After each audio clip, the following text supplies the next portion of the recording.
Within it we stand uncertain on the border of light. Shall we draw back or cross over? Where shall our hearts turn?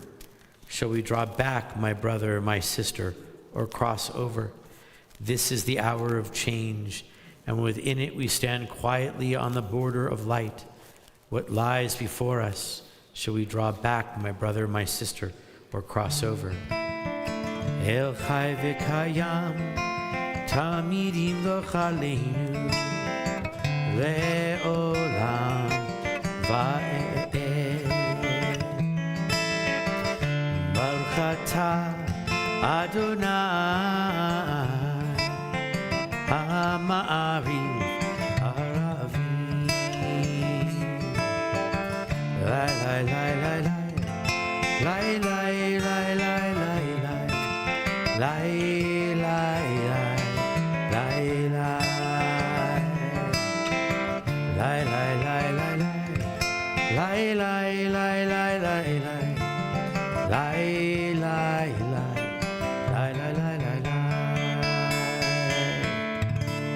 Page 150.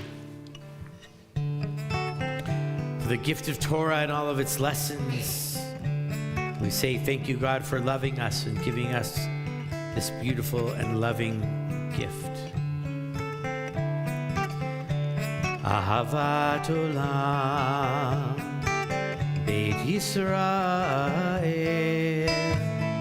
Amcha Ahavta Amcha Ahavta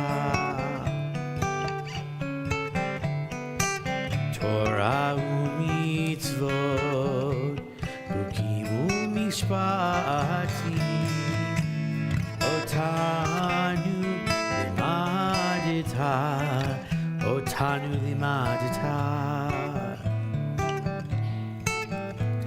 Al Kain Adonai Eloheinu b'shochvinu v'kumenu nasiach v'kecha v'nismach b'divrei Toratecha u'v'mitzvotecha le'olam va'ed ki hem chayeinu Orech yameinu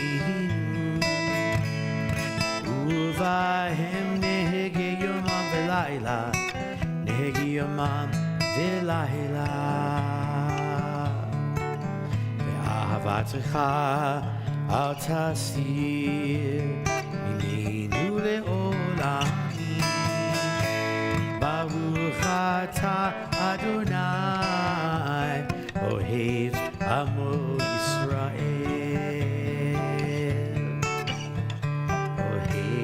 Amo Yisrael.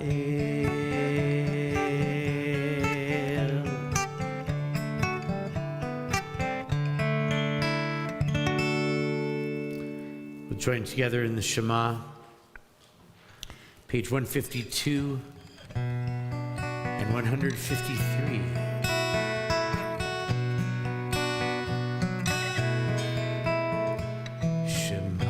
Yisrael, Adonai Eloheinu, Adonai Echad.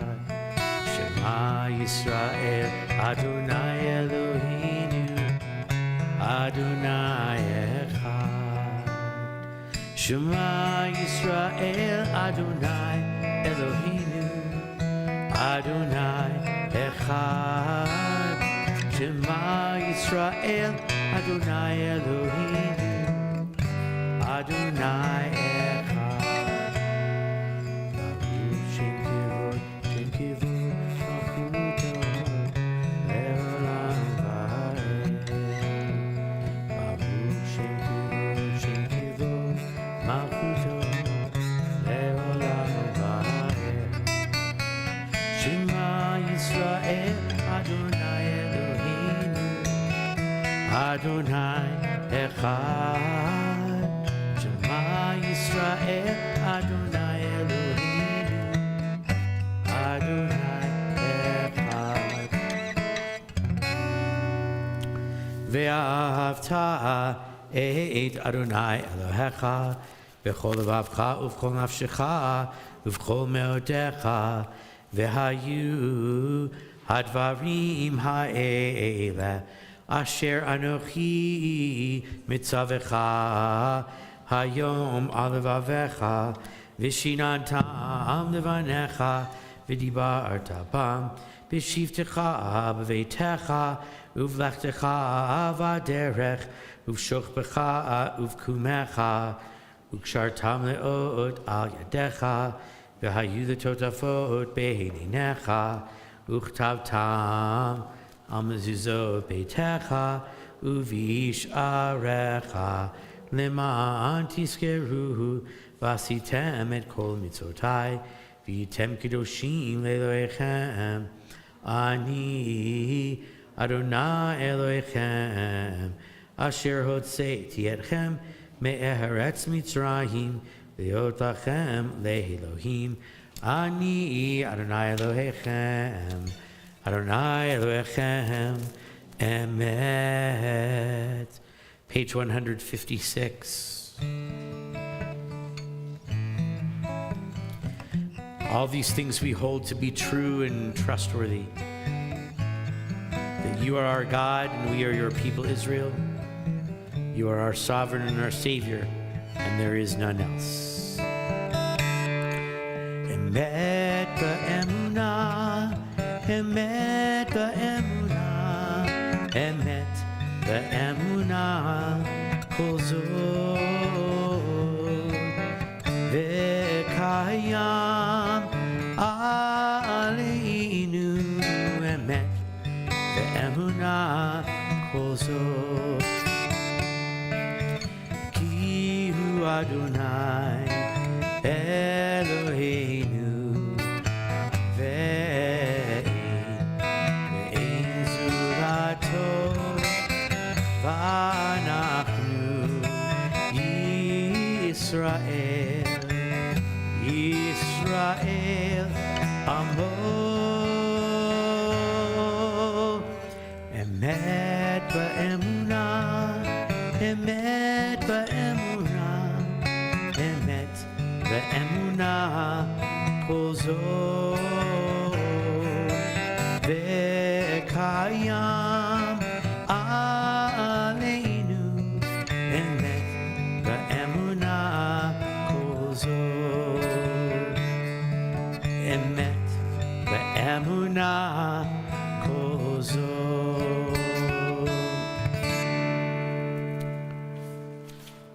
Moses and Miriam and all the children of Israel sang to you with great joy as they made their way out of Egypt and into their pathway toward freedom, as they sang these words that we find on page 158 in our Siddur. Who is like you, O God?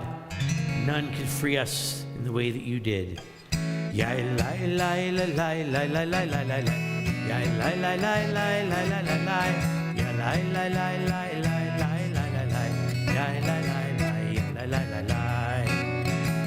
Kamocha ba'elim Adonai, kamocha ne'edra b'kodesh, Torah tehilot osefele, Torah tehilot osefele.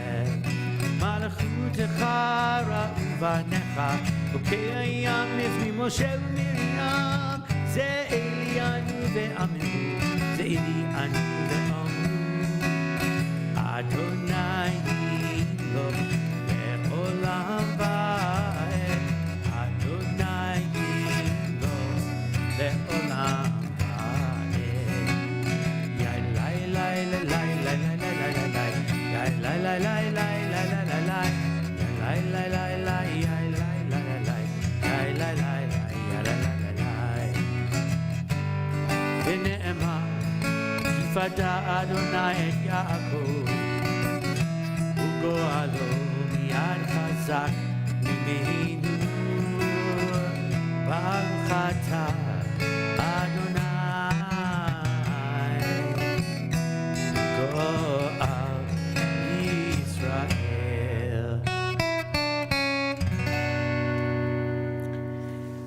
Each night we ask God to lie us down in peace and bring us to life again tomorrow, to protect us from the evil in the world while we sleep, to Keep enemy and illness and war and famine and sorrow and wrongdoing far from us. To spread over us the shelter of peace.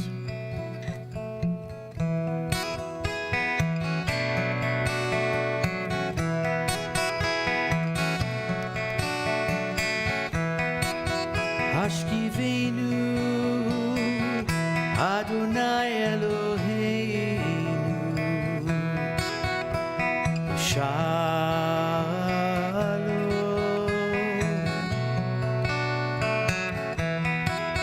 Hashkivenu Adonai Eloheinu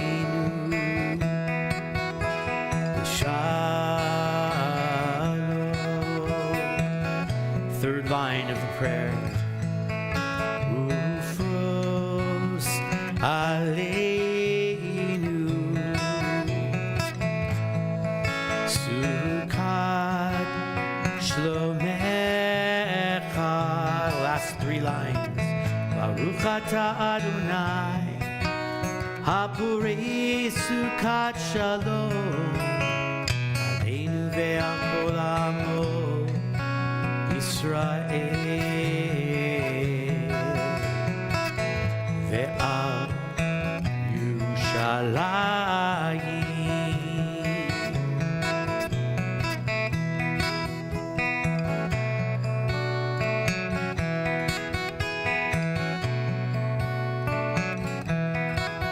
Hashkivenu Adonai Eloheinu Shalom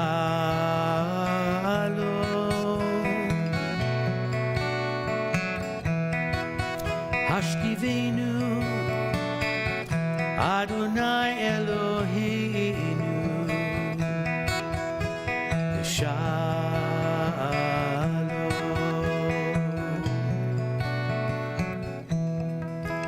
The children of Israel will watch over Shabbat and guard it.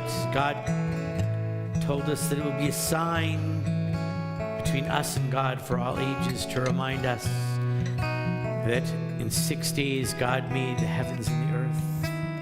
On the seventh day, God took time to rest, to cease from all the work and to refresh souls. We sing those words on page 162. Veshameru b'nei Yisrael et ha-Shabbat la'asot et ha-Shabbat lidorotam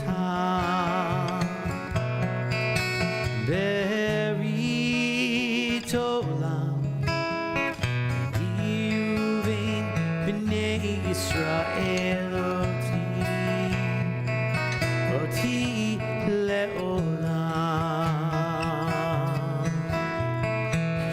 shed yamin asa Adonai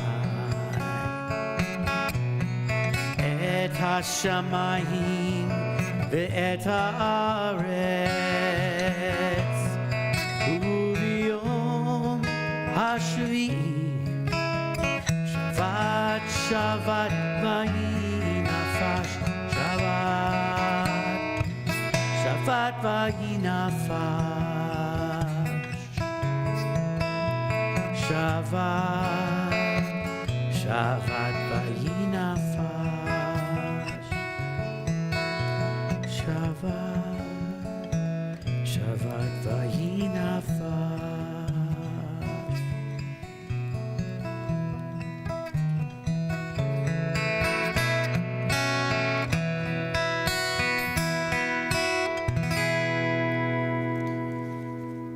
We'll all rise as we turn to page 164.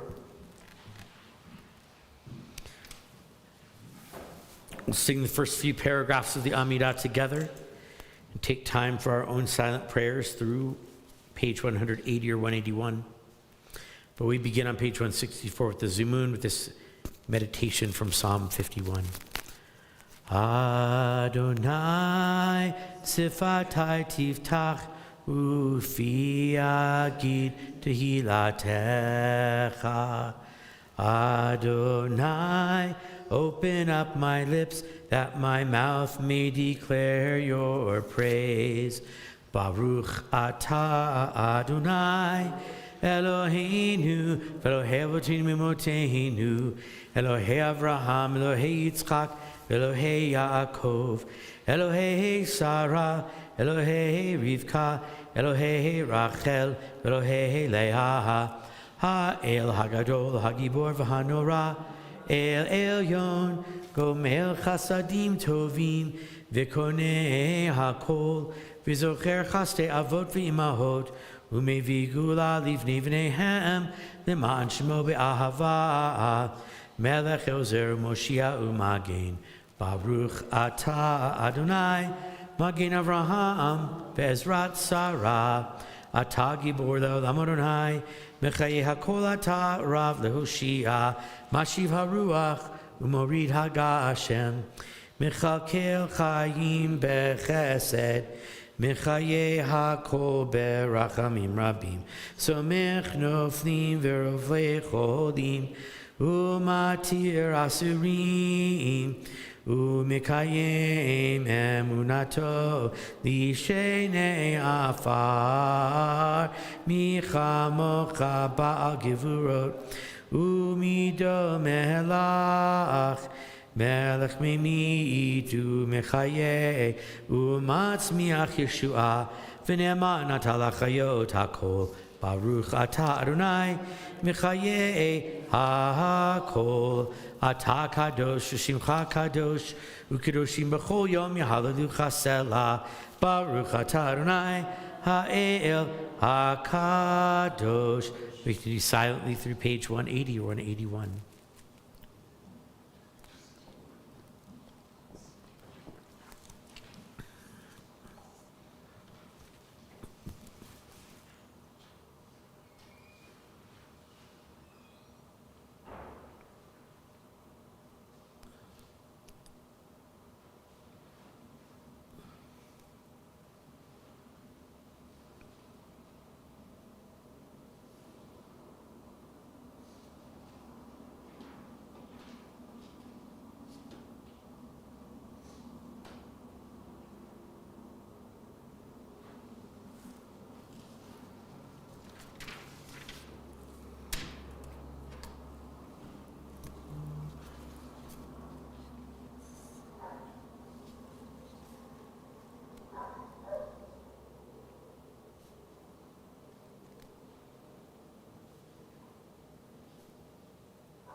Page 178. Prayer for peace.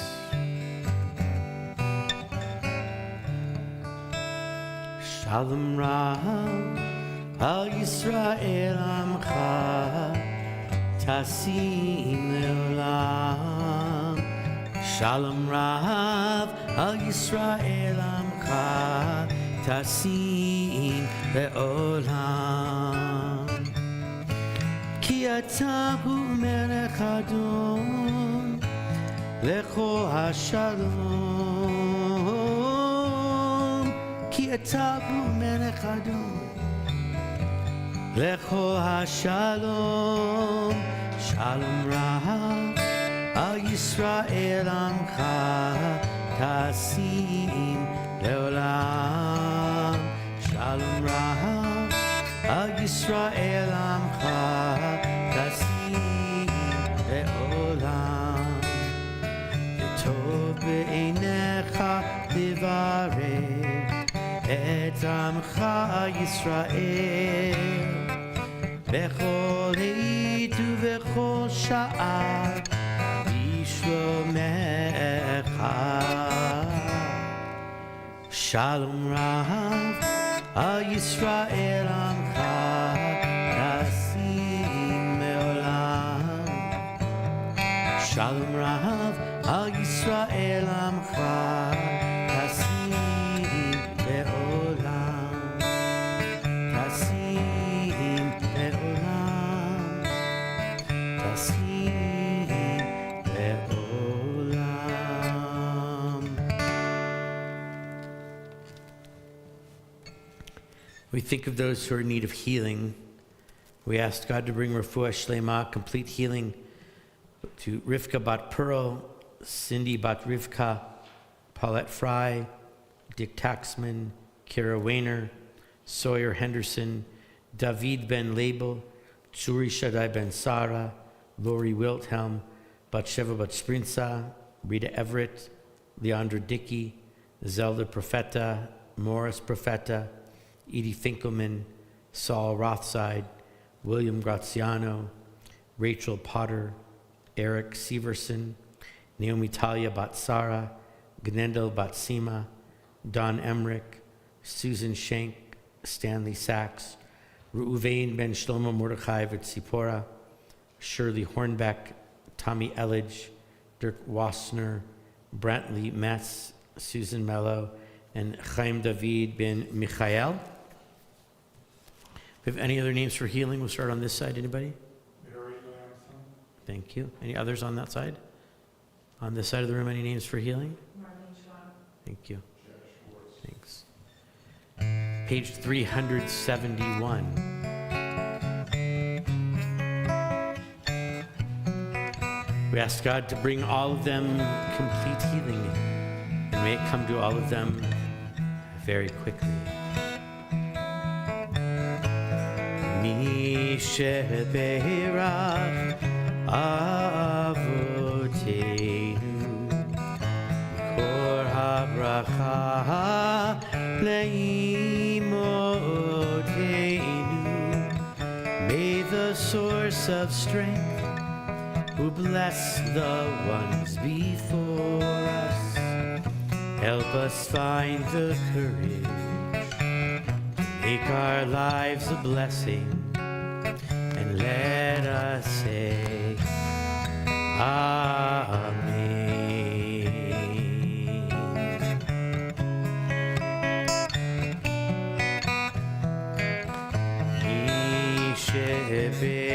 Yisheberach imoteinu ekor habracha leavoteinu.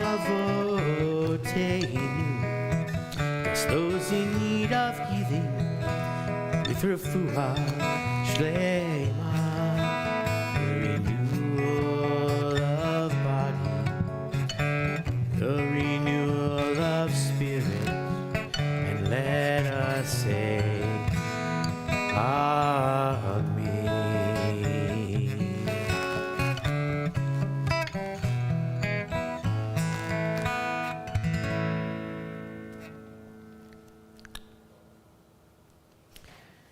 This is the 5th Friday in the month of October. And I've had a tradition that I've done for 20-something years, maybe 30-something years, that if there's a 5th Friday of the month, it's Ask the Rabbi night. Instead of me preparing a sermon, you prepare my sermon by asking me questions. And I'll sit over here and answer some questions. There we go, perfect. All right, who's the first question? This is a time, if there's anything you want to know, what did Jews say about this? What did Jews think about this? Why did Jews do this? Why does the Torah say that? What does the Talmud say about that? Anything that you're curious about. It's not Stump the Rabbi, because there's millions of things that I promise you I don't know. If I don't know the answer to your question tonight, I will make something up to make you think that I know the answer to your question. And then I will look it up and call you like Monday or Tuesday and tell you the real answer to the question. But if there's anything that you've been curious about in the Jewish world, anything Jewishly that you might want to know about or might want to think about, this is your chance to ask that question. We're only going to do this for about an hour and 35 minutes. So, yeah. And 2 questions. Question 1. Oh, I thought you were going to ask 2 questions, Larry. Yeah. An hour and 35 minutes, we do questions. James, you got a question? Go ahead. Normally I don't have Talmudic kind of questions, but we were at Bar Mitzvah recently where the parsha was Bereshit. Mm-hmm. And Adam, Eve, Apple, etc. You hear the story, but I tend to, I dream off and read the commentary at the bottom and was talking about the things you really know. So I was like, that's interesting, that's good. And the point it made, that struck me, that really hit me was the concept of God gave us a perfect world. He set out rules that we didn't do them, and so he said, well, from now on, it's on you, and if you screw it up, it's your problem. Was my interpretation when I was reading. Mm-hmm. And I never really thought about that seriously. And then I started thinking about so many things in the world today. People talk about technology and AI in particular, which has got so many potential benefits, but it seems like it could conceivably destroy everything. And that was the first time I ever put 2 and 2 together, the concept of mixing serious religion and technology. So, all's in your glory. There you go. So the idea, if you didn't hear, the idea of this story of Adam and Eve and in the Garden of Eden, and God gave us this perfect world, and as James is saying, we messed it up, and God said, well, if you're going to do that, you're going to have to go out in the world and figure it out. And now we have things in modern technology of AI and all of this, and how do we kind of square all of that together? And I think really the idea, if we come back to the Garden of Eden story, right? We have this idea of, Eve wasn't supposed to eat the apple, and then she ate the apple and gave it to Adam, except that it wasn't an apple, first of all. It becomes an apple in medieval and Renaissance era paintings in Europe, okay? But the Torah actually tells us we're not supposed to eat the fruit of the tree of the knowledge of good and evil. Because if we eat from the tree of the knowledge of good and evil, and those are the actual words in Parashat Bereshit, do not eat from the tree that is the tree of the knowledge of good and evil. And if we eat from it, we'll gain from the fruit, we'll gain that knowledge. And it leads us into a lot of questions of what happens when we get to the point where we have what some might consider to be God-like knowledge, right? We have the internet where everything is on there, everything that's true and more that's not true, right? And we have this new thing, AI, but AI is trained from the internet. So AI, I was just reading an article just recently. The estimate is that AI is wrong 46% of the time. If I ask you any question of general knowledge and I give you one day to look it up, the odds are that you're going to be wrong less than 46% of the time if you do just a little bit of research. So these are not good odds of what AI is giving us. But on the other hand, AI can do a lot of great things. But the rabbis talked throughout the ages of this idea of what does it mean to achieve God-like knowledge, the knowledge from the fruit of the tree of the knowledge of good and evil. What does that mean? And what does it mean that we were kicked out of the Garden of Eden? And what does it also mean that when we were kicked out of the Garden of Eden, why can't we go back in? They didn't get on an airplane. They just walked down the road and they were outside the Garden of Eden, right? Why couldn't they go back in? Because there were seraphim blocking the road. And what are seraphim? We normally translate as angels, okay? Malachim, we also translate as angels. But seraphim there are different types of angels in the Torah. Seraphim they're not cute little guys in diapers with little arrows like you see in all those Renaissance paintings. That's not what an angel looks like. Seraphim comes from the verb l'saref, which means to burn. The angels that are guarding the gates of the Garden of Eden are big, giant, fiery, scary monsters who have swords. The Torah tells us have swords and then the Midrash goes into more details, but fiery swords that float in the air by themselves and can go off to war just by the command of the angels. The angels don't even need to touch it.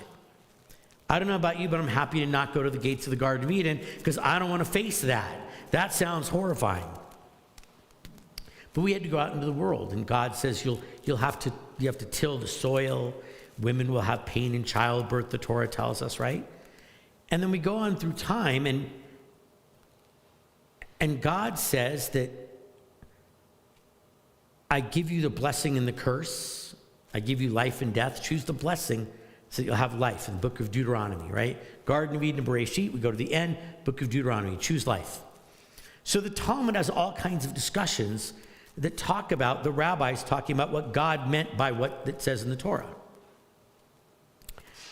The rabbis decide that they get to decide things. There are several stories in the Torah, a couple of them are very famous, of incidents where God comes out of the heavens and gives them the answer. And in very Talmudic terms, but I'll say it in modern terms, they say, thanks, buddy, shut up, go away, it's none of your business. This is what they say to God, right?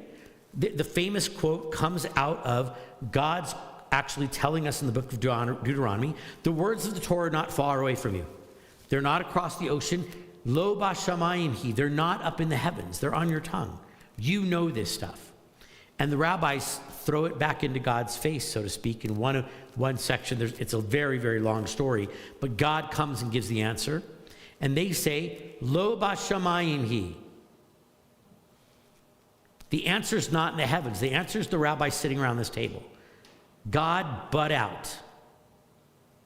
And God says, Nitzchuni banai, nitzchuni banai. My children have defeated me. Defeated me. There's another incident where the rabbis are pounding on the table because they're arguing about the issue, right? And they break the table. One of the table legs breaks off and falls to the floor.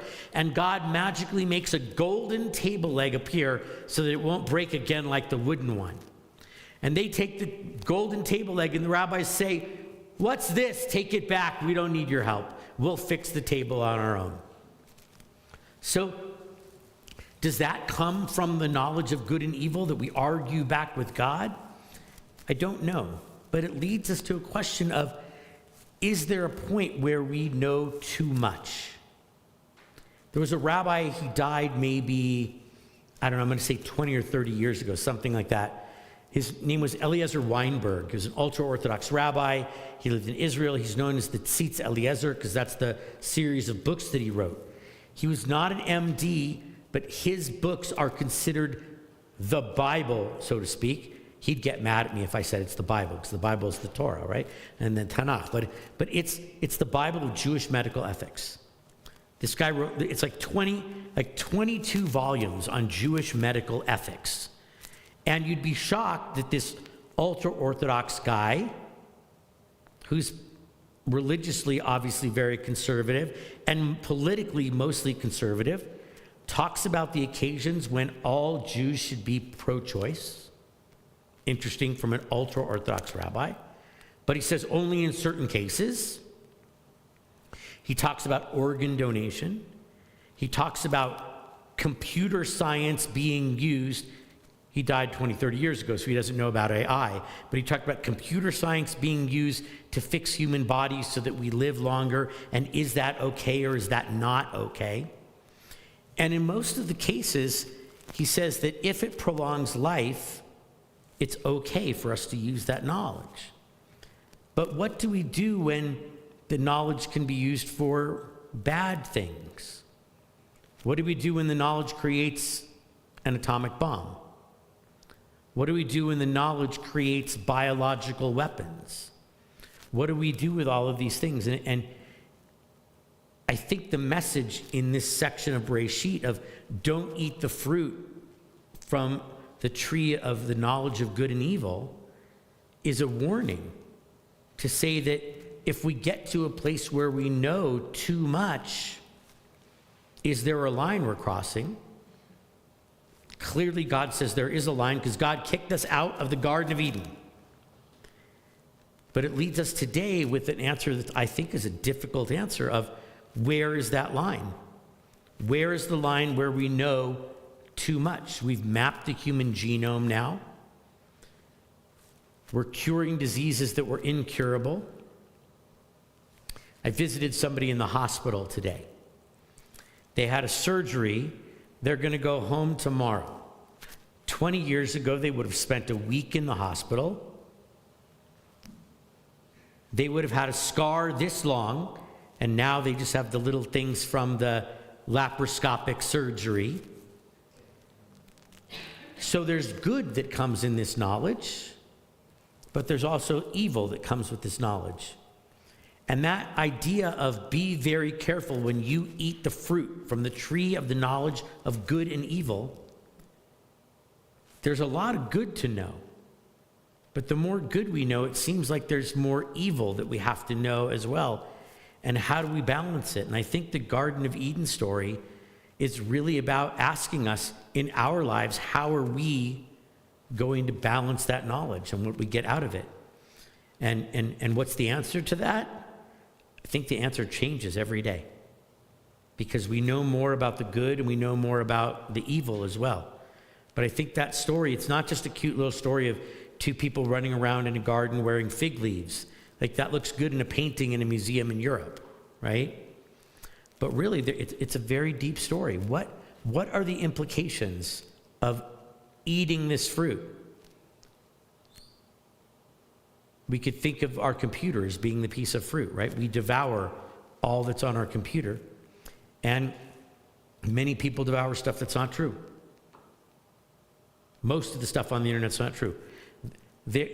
By the year 2000, it's 25 years ago, by the year 2000, there were more than 500 sites on the internet 25 years ago. Now there's a lot more.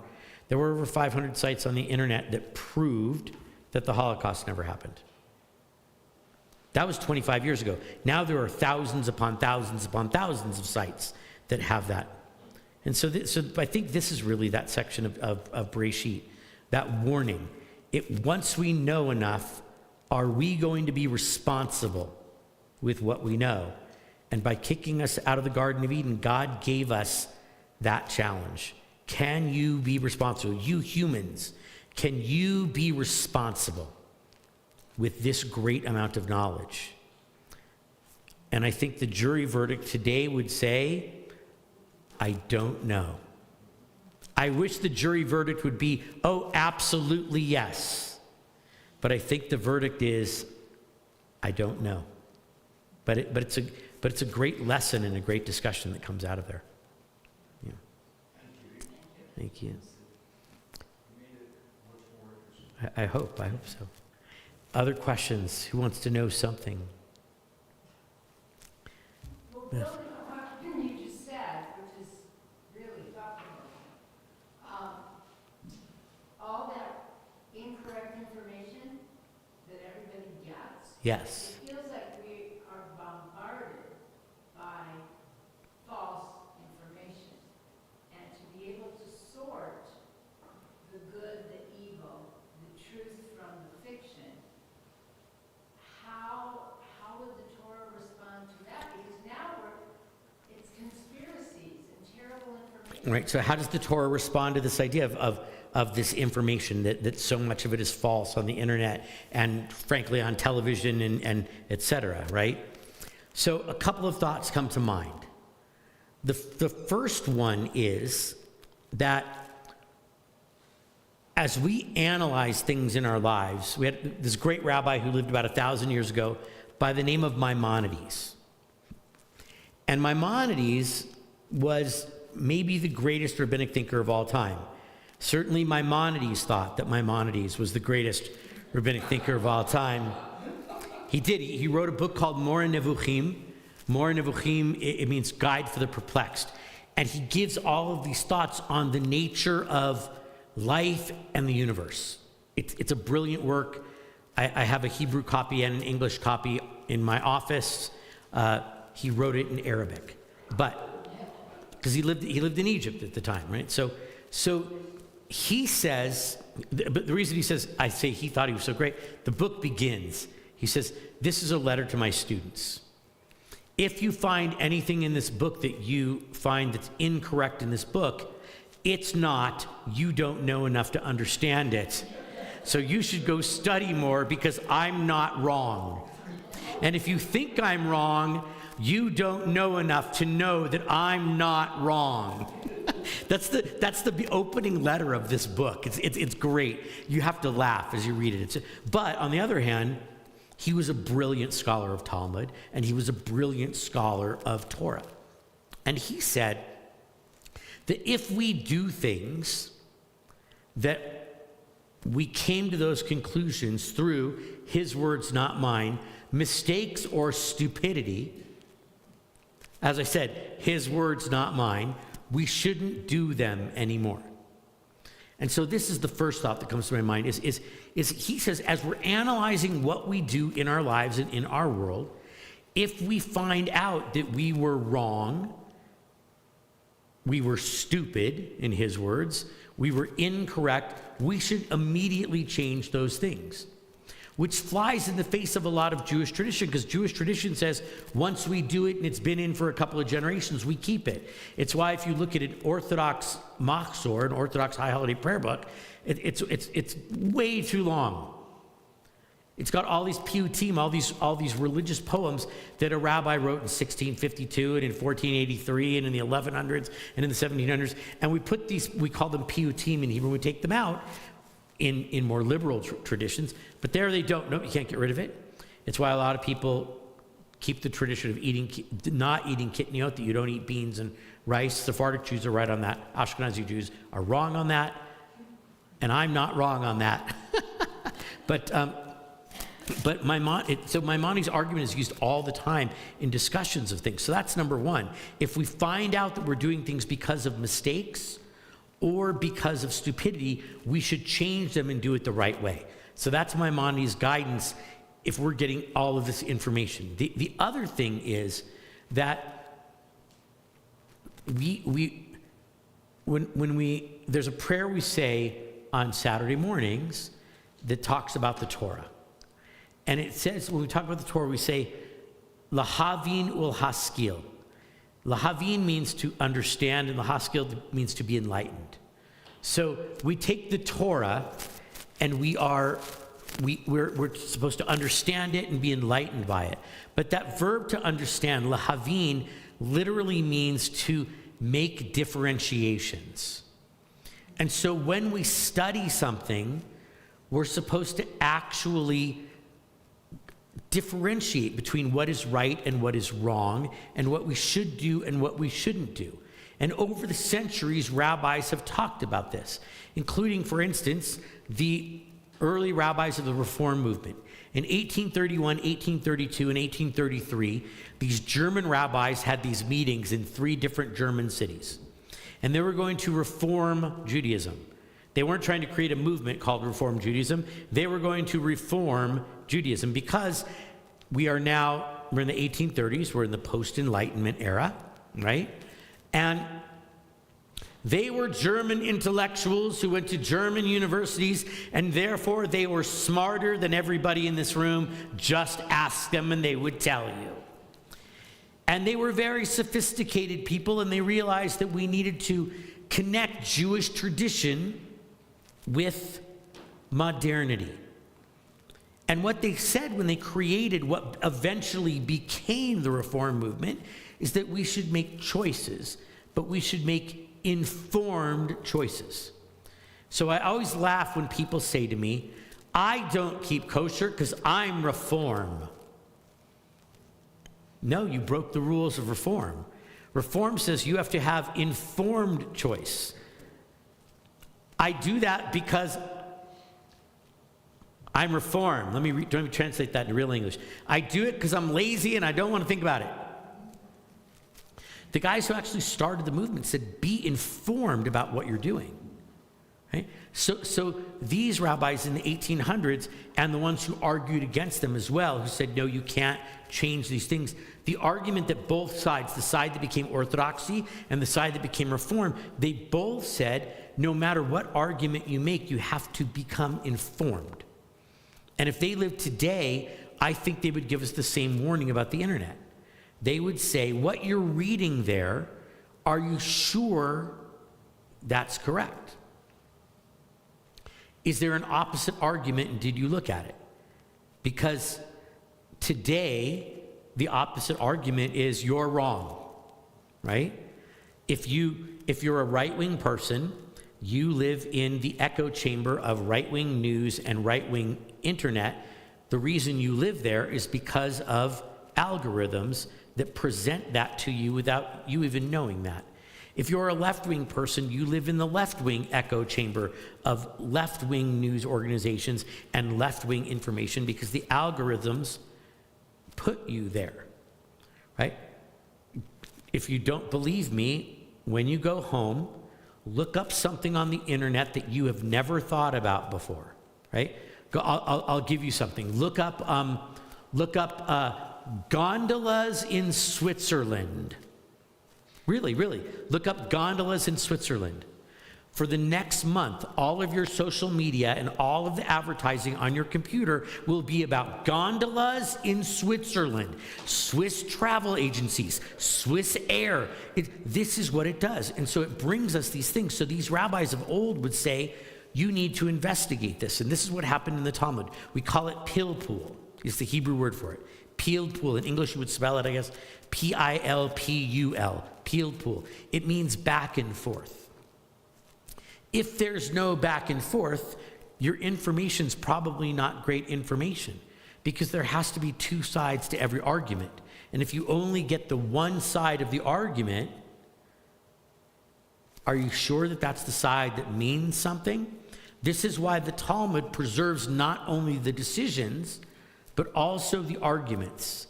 I've said for years, imagine we get the Supreme Court of the United States makes decisions, right? And then they tell us the decision. You know what they don't tell us? They write a nice decision that's been edited, etc. You know what they don't tell us? Who said what behind closed doors when it was just the members of the Supreme Court and a couple of their clerks talking about it in that back room? Because that's what they do. Guess who does tell us that? The Talmud tells us that. We have the records of the rabbis' discussions with each other. And then they tell us what the answer is. The answer is A. But we have the arguments for answer B, C, and D. When we have all of this misinformation out there, the rabbis of the Talmud would teach us, actually go lahavin, to differentiate, ulahaskil, to be enlightened by the words. And you can only do that if you're actually informed. And so we have to get more information, and we have to be able to determine where did the information come from. And the Talmud records the names of every rabbi who spoke in the arguments. So we know where the information came from. It came from this rabbi and this rabbi and this rabbi. Most of the stuff on the internet, it came from Joe. I don't know who Joe is. I don't think you do either. But the rabbis of the Talmud would say, really go investigate these things, because if you're going to make choices, you should have informed choices, and that's the advice that they would give us. And then Maimonides would give us one last bit of advice. Maimonides said you can say almost every prayer in the Siddur in any language, and it counts.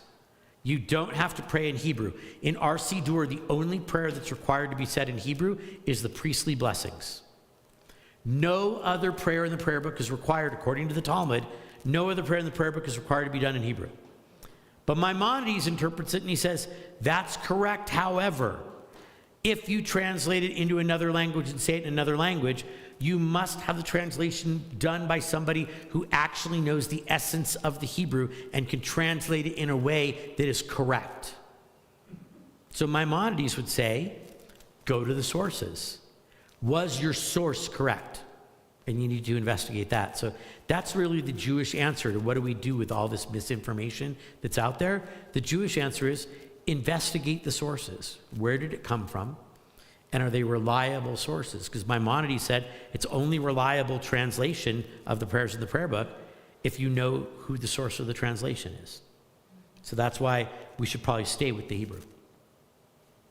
And that's why we should investigate to see what the source is. Maybe we'll do one more quick one if somebody has another question. Or I'll answer quickly the question that somebody called me earlier today. They were very concerned because of the date on the calendar. They were very concerned. Somebody called me here at the temple and said, this is the actual question they asked me. This is how they asked me this question. What did Jews think about Halloween? And if we don't allow Halloween, will you tell my kids for me so I don't have to? That's how they asked me the question. So just a quick answer since it's Halloween tonight. So Halloween is actually a pagan holiday started by the Druids in England and Wales and that area to scare away the evil spirits. In the late 8th century, so in the late 700s, the Christians in Europe started latching on to these celebrations because they were fun. They had parties and scared away evil stuff. And people like to have parties to scare away evil stuff, especially when there's drinking, which somehow scares away evil stuff. I don't know the connection of that, but supposedly there's some sort of connection. I don't know what. So the Catholic Church turned it into All Saints' Day, and then they said that'll be November 1st, and All Souls Night will be the night before. Judaism says, if you want the exact spot, it's Leviticus chapter 18, verse 3. You can look it up later. But it tells us that we are not supposed to, Leviticus 18:3, it tells us we are not supposed to follow the ways of Egypt or any other peoples. Once we left Egypt, we're not supposed to follow their holidays, their rituals, etc. And because Halloween is All Saints' Day, Judaism says Jews are not supposed to observe Halloween. However, there are those who say, well, Halloween's actually a secular holiday, and it celebrates, what does Halloween celebrate? Candy. Bad judgment of parenting. Yes, that's exactly what it celebrates. Bad parenting by giving your kids too much candy and buying your kids ridiculously expensive costumes that you should never buy in the first place. So people say it, and it celebrates consumerism in modern America. So people say it's a secular holiday.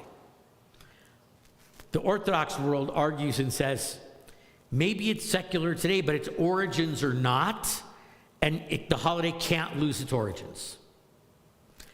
What do I say about Halloween? I don't care about Halloween. We have Purim, way better than Halloween. We dress up for that too.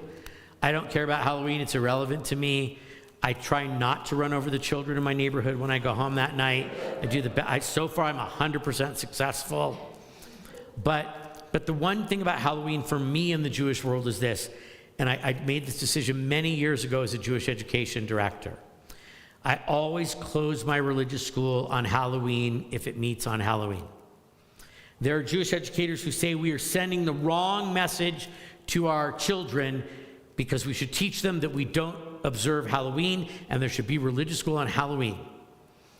Years ago, I decided that we should always close our religious schools for Halloween because I got tired of paying all my teachers for there to be 2 kids at religious school.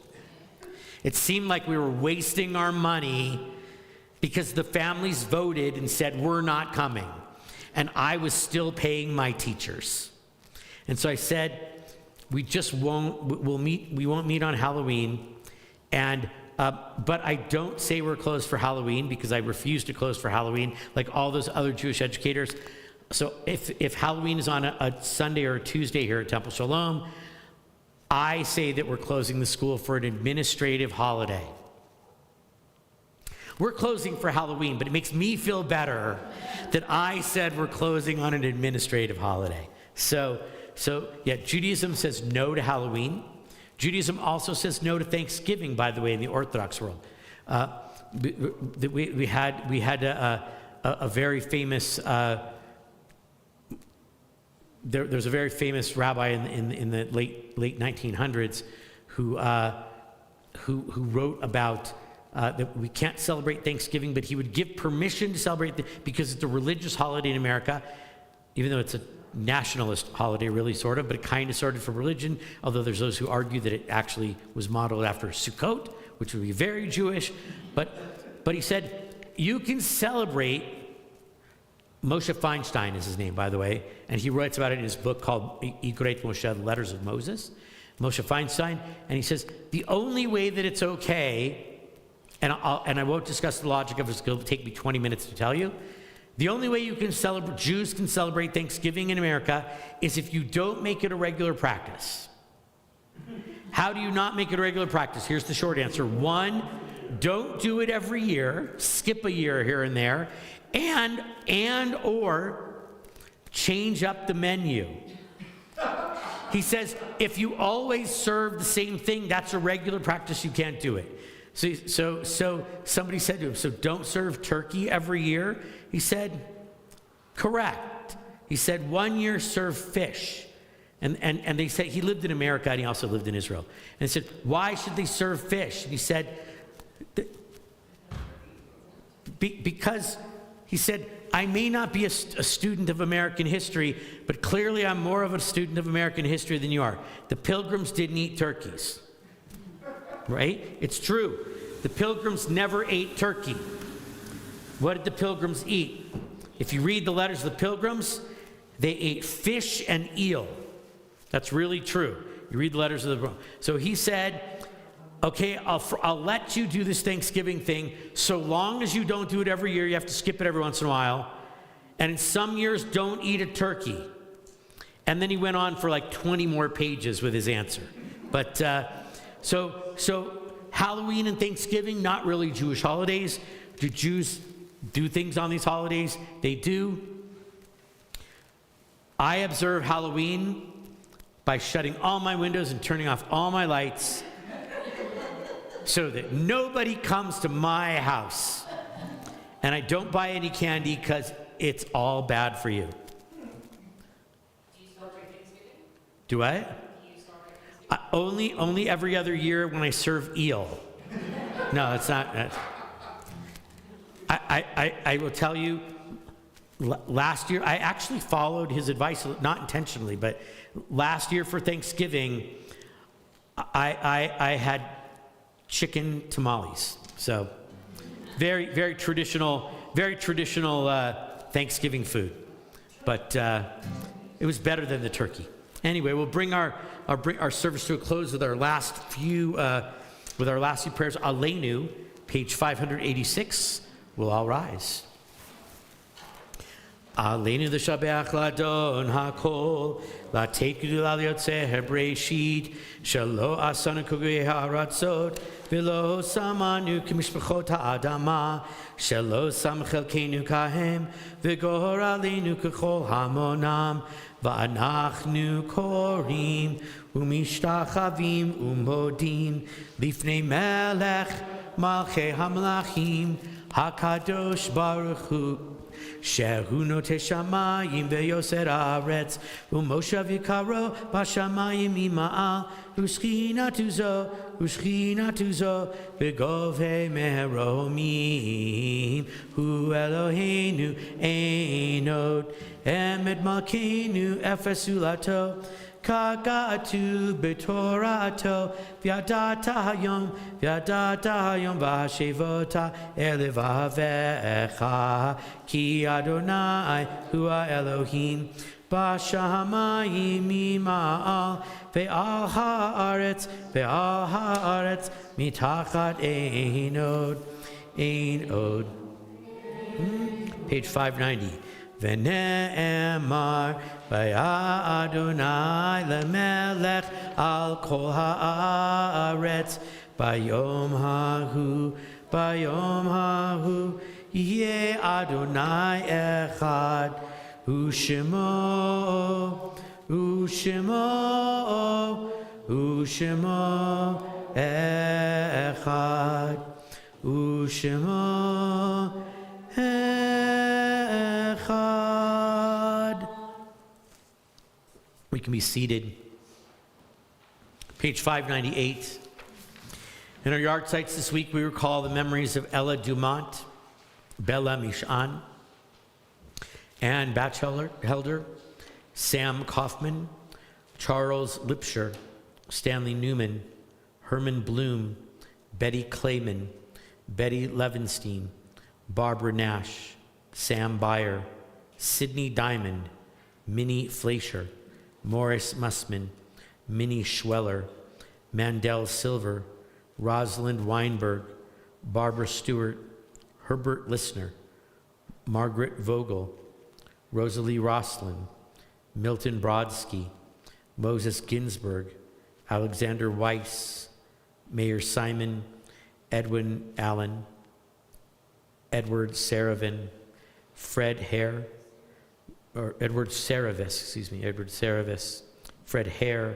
Maria de la Luz Moreno, Lenore Bartner, Marvin Koskov, Jake Barish, and Rosalind Green. We also note the recent passings of Greta Strauss and Nate Truckman. Yehu Zichronam Livracha. May their memories be a blessing. We'll ask mourners to rise. If you have other names of people you're thinking of, you can say them in your place. In their memory, we sanctify God's name. Mourners Kaddish, page 598. Yitgadal v'yitkadash shemei Rabbah, be'alma divra chirutei v'yamlich malchutei, b'chayechon uv'yomechon uv'chayei d'chol Beit Yisrael, ba'agala u'zman kari v'yimru amen. Yehei shmei Rabbah mevorach le'olam u'mei almaya, Yitbarach v'yishtabach v'yitpa'ar v'yitromam v'yitnaseh, v'yithadar v'yit'aleh v'yithalal shemei d'kudusha b'reichu, le'ela min kol birchata v'shirata tushbechata v'nechamata da'amiran be'alma v'yimru amen. Yehei shalama rabba min shamaya v'chayim aleinu ve'al kol Yisrael v'yimru amen. Osei shalom b'mromav Huya aseh shalom aleinu ve'al kol Yisrael v'yimru amen. Do you have the announcements? All right. We'll call Carolyn up with a few announcements of stuff coming up, including our congregational meeting. We can all be seated. And good things coming up in the month of November. Thank you all for joining us. And if you're visiting, you're new, and I don't really see that, so you could talk to us. Thank you, Rabbi Jay, for leading us this evening, and anybody else who contributed. Members can now sign up to be greeters for services and events on our website. Look for the link under the Israeli flag on our homepage. If you have any questions, ask Kobe. That's kind of the ask Kobe. He's got the answers. Mm-hmm. November, save the date. Colorado Gives Day is kicked off on the 1st of November, and it runs through 9th of December. So Temple Shalom has its own page, so feel free to give. Times will actually change Sunday morning. So they go back to standard time. I change my time before I go to bed, so I don't have to think about it at 2 in the morning. Get an extra hour sleep, guys. I need this. Sunday at 10 o'clock, the Pickleball Havara will be meeting at Monument Valley Park. Sunday at 3 p.m., Music for Woodwinds, our first chamber music concert of the year. Members and series discounts are available. I don't know if they're still available for that. Yes, They are? They are. Okay. absolutely. Yeah. Okay, good. Our Veterans Shabbat will be the 7th and 8th of November in memory of Major General Maurice Rose, who served in World Wars I and II, as well as our own members who are living and that have passed. November 9th at 9, from 9 to noon, the Boker Tov Sunday Club presents a program with Dr. Mitch Peretz, child trafficking and how to prevent grooming. Temple members and parents are encouraged to attend. November 16th at 9, Temple Shalom semi-annual congregational meeting. Please be there. Temple Shalom Next Gen group has a regular trivia night, and the next one is Wednesday, November 19th at 6 p.m. at Avenue 19. I don't know where that is. You can contact Daniel Patron to RSVP or get more information. And join us Sunday, November 22nd for the Bat Mitzvah of Rowan Blue. Is that Sunday or is it Saturday? It says Saturday. My brain Okay, isn't good. working. I've been up since 5. So December, save the dates, annual Judaica Fair. We'll start Judaica Fair. Gosh, I can't even read either. We'll start Friday the 12th of December and run through the 21st. Please bring your Judaica donations to the temple office, that is if you have any, to give for the fair, starting on the 7th of December. Or I guess it's by the 7th. Yes, because they've got to get it set up, so bring it in by the 7th if you have something you want to sell. First night of Hanukkah is Sunday. There's my Sunday. Sunday the 14th with a community candle lighting at 6 p.m. Little London Winds concert is Saturday, December 20th at 7 p.m. If you know of any temple members who are ill, hospitalized, or suffering from a loss, please contact the office so we can be sure to provide encouragement and support. Shabbat Shalom. Shabbat Shalom. We'll close with a little prayer for peace. Oh, say Shalom Dimroma. Ya'aseh Shalom Aleinu. Ve'al Kol Yisrael. Ve'imru Amen. Oh, say Shalom Dimroma. Ya'aseh Shalom Aleinu. Ve'al Kol Yisrael. Ve'imru Amen. Ya'aseh Shalom. Ya'aseh Shalom. Shalom Aleinu. Ve'al Kol Yisrael. Ya'aseh Shalom. Ya'aseh Shalom. Shalom Aleinu. Ve'al Kol Yisrael. Shabbat Shalom, everyone. We'll join together for Kiddush and Motzi in the back.